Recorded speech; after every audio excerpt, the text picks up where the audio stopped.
एकत्र पाहायला गेलं सगळ्यात महत्वाची गोष्ट सर आपण बघू शकतो सर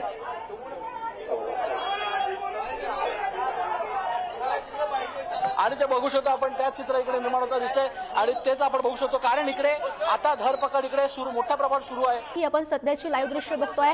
अजूनही काही कार्यकर्त्यांना मनसेच्या कार्यकर्त्यांनी जे जमलेले होते आंदोलनस्थळी त्यांना सुद्धा पोलिसांनी सध्या ताब्यात घेतलं आहे आणि त्याच ठिकाणची आपण ही थेट लाईव्ह दृश्य बघतोय। मनसे कार्यकर्त्यांना पोलिसांनी ताब्यात घेतलेलं आहे।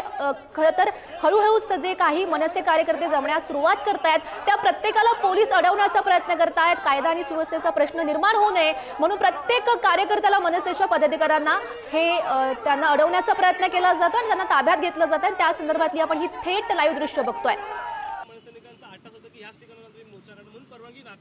आता मोर्चा पण काढायचं नाही, शासनाला विचारायचं का साहेब तुमच्या विरोधात मोर्चा काढू, कुठून काढू, किती मीटर काढू, किती किलोमीटर काढू, एवढंच पाय चालू का? आता पुढे सरकार बोलेल की बाबा हे प्रदूषण होतं तर तुम्ही श्वास पण घेऊ नका, मग शासनाला विचारायचं का श्वास घेऊ नको आम्ही? हे एवढी मक्तेदारी नसते हो शासनाची। असा काय प्रस्ताव मनसेकडे ठेवला होता की या ठिकाणी मी काय म्हणतोय, मोर्चेसाठी कधी प्रशासन कधी प्रस्ताव ठेवेल का? ही वेळ कधी आली? त्यांनी मोर्चा काढला, मध्ये एवढे दिवस होते, त्यांच्यावर काय कारवाई झाली? त्यांना अटक झाली का?